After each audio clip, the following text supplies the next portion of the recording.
It was a dark and stormy night. Tara Wilson stared out of the service station's wide window at the pouring rain and sighed. Just then, a streak of lightning flashed across the sky, and the sound of thunder split the night. Before we continue, please take some time to subscribe to Dailydose, like, and share this video with your friends.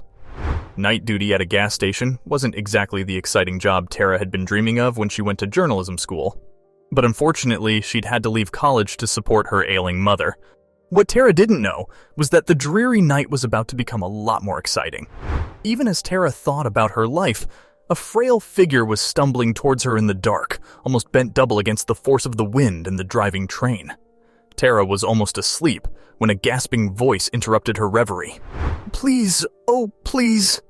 Tara, who was seated behind the service station's counter, jumped to her feet. In front of her, dripping equal portions of rain and mud, was an older woman. Her clothes were plastered with oil, dirt, and mud, and dark streaks of makeup ran down her face. "Ma'am," Tara gasped. "I'm sorry, I didn't hear you come in." The woman took another stumbling step forward and held onto the counter with desperate hands. "Please," she gasped again. "I need your help." "Oh, I'll just bet you do," a harsh, masculine voice interrupted. It was Tara's boss, Mr. Anderson, the service station's night manager, who must have heard the woman enter from the back office where he spent his nights online on dubious sites. "I've had enough of you derelicts walking in cadging hot food and coffee every time it rains." Mr. Anderson snarled. "Get out!" "Please," the woman said in a calmer voice, and Tara noticed she had a sweet voice and an educated accent. "I need help. My phone is smashed." "Help?" sneered Mr. Anderson. "Did you drive here? Do you need gas or motor oil?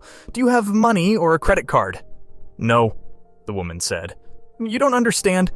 "I understand you just fine," the manager snarled. "Get out! No car and no money. You get nothing." The woman pressed her shaking hands together.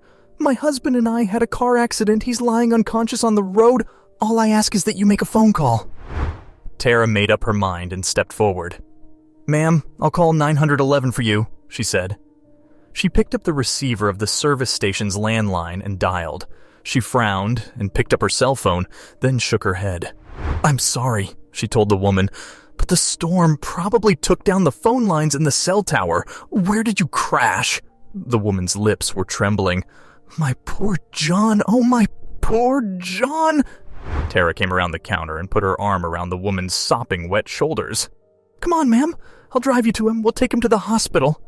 The manager was enraged. "You most certainly will not," he screamed. "You walk out that door and you're fired." Tara looked at Mr. Anderson and said quietly, "Go ahead, fire me, but I won't leave a man dying by the roadside." "Thank you, my dear," cried the woman. "My husband is an influential man. You won't regret this." "No matter who your husband is, I won't regret it, ma'am," said Tara as she settled the woman into her car and buckled her seatbelt. "My mother always taught us to help whenever we could, no matter who it is." With the woman's guidance, Tara found the scene of the accident. The car was completely destroyed, and by the side of the road and covered with a blanket was an older man. "John," the woman cried, kneeling by his side.